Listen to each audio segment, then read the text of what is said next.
Now, whenever I look at these parts and I try to figure out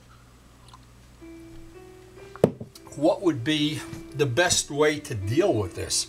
Now, what I found in the past is parts like this that are really in trouble. Let's put it that way. I've seen people just skim on Bondo onto the whole thing, and that almost guarantees on a track bike that's going to crack. So I've tried another method with these. I've tried to build up the paint, and I've tried to do it. It's a lot more labor intensive to do it this way.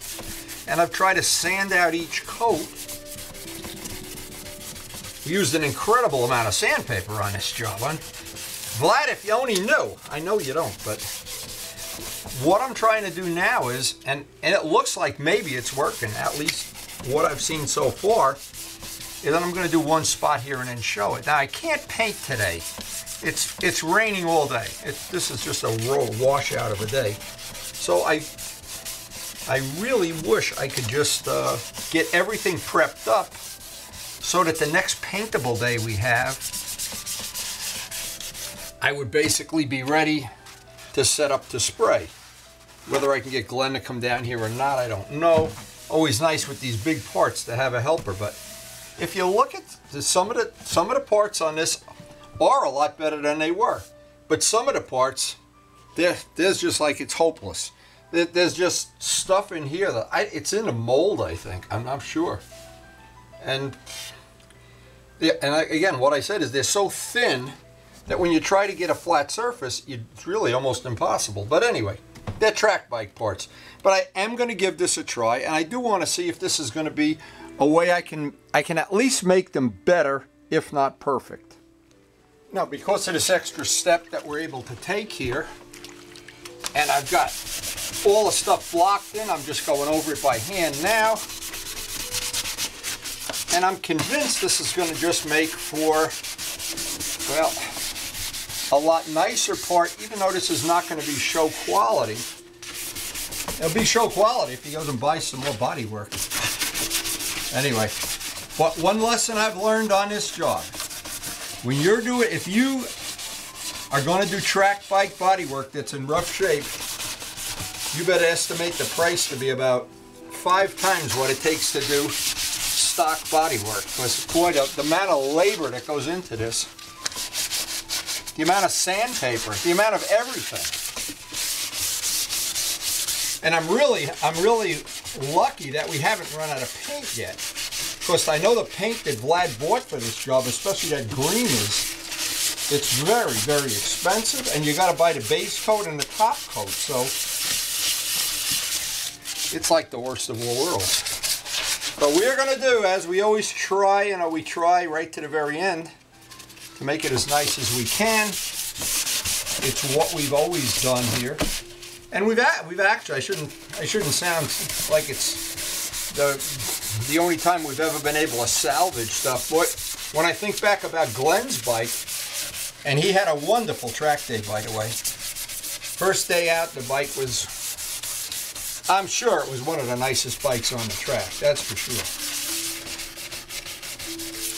And he's working on his riding skills. By the end of the year, he'll be wearing his Valentino Rossi shirt or something. Anyway, it's just, this is the part, like I said, that I could have given up a long time ago. I don't know why. Now you can see some of the little spots that we worked on here aggressively.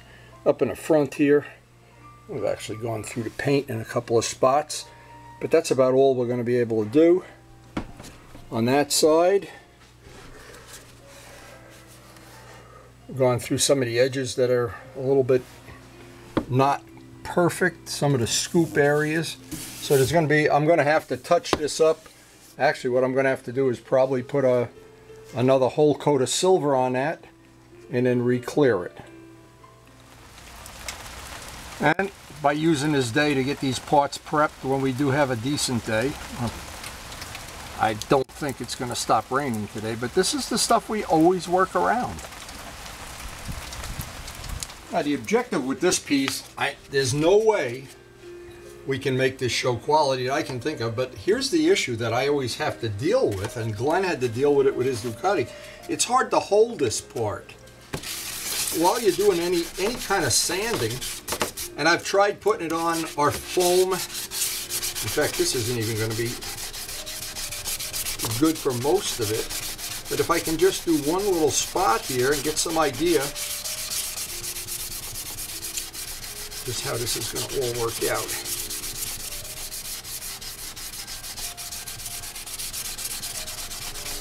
Again, we've had multiple issues, and this is the worst part of all of them.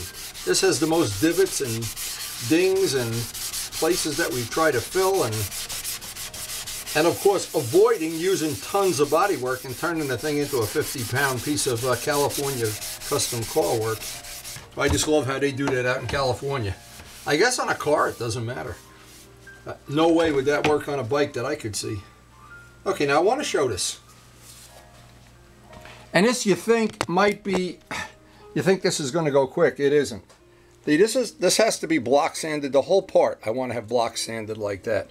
But the problem is around all these little pieces, it's all got to be done by hand. You can't use the block. You can use the block on a flat, but you're not going to use the block. And I'm going to try not to go through any more, because I'd really like, what Vlad is trying to do is save some of this green paint.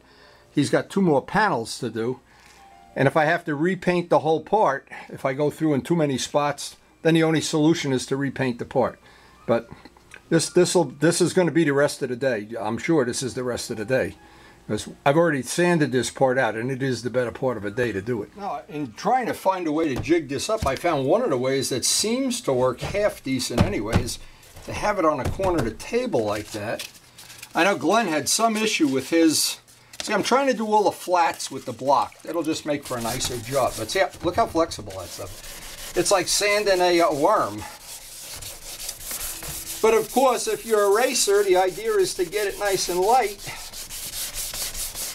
so that you can pass that guy on your best friend with his bike on the straightaway or whatever. Who knows? Anyway, this actually has been the best thing I've found so far. Is trying to jig this up with boxes and pillows and paper towels. This is just the most awkward part. And normally the street bike parts come in halves, so you have it's the easiest of all worlds. Track bike stuff is the worst of all worlds. It comes in one big thing, so you can take it on and off the bike real quick.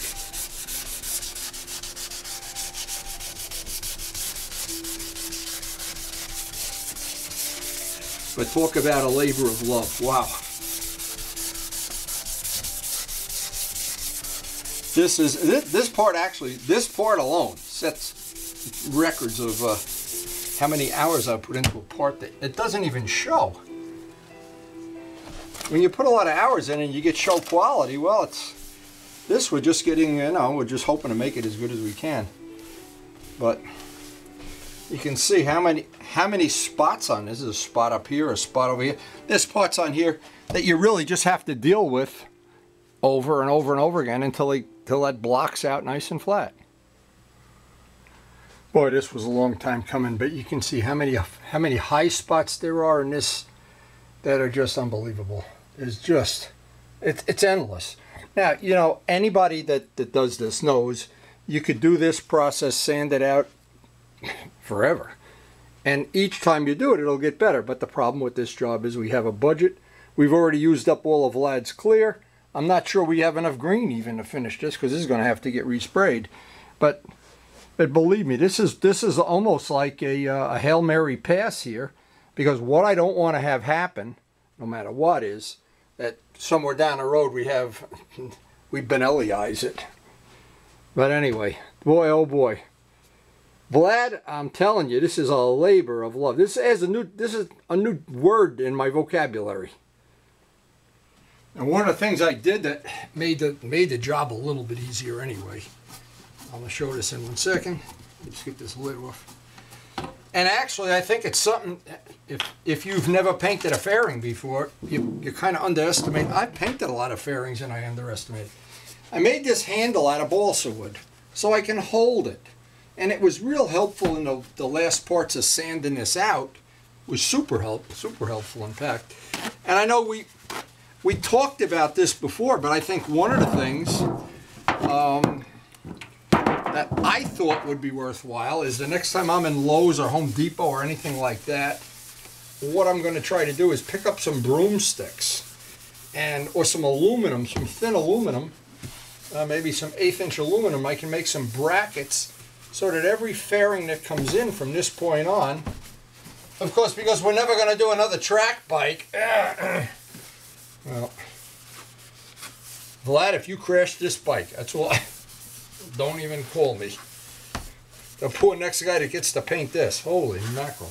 But anyway, I think that one of the things that came out of all these fairings that we did over the winter and with Glenn's bike, and certainly this one and the other one for Vlad, the Bimota, one of the things, this is a thing worth having if you're going to paint a fairing. Let me show it. And I make it out of balsa wood only because I have balsa wood. And it's light, so you can pick the whole part up by that. As opposed to, and it keeps the shape while you're working on it, while you're sanding it. And that's one of the good things that came out of this whole, whatever we do want to call this, the BENELLI adventure. Now, the only thing missing right now is a day for us to have some decent weather for painting.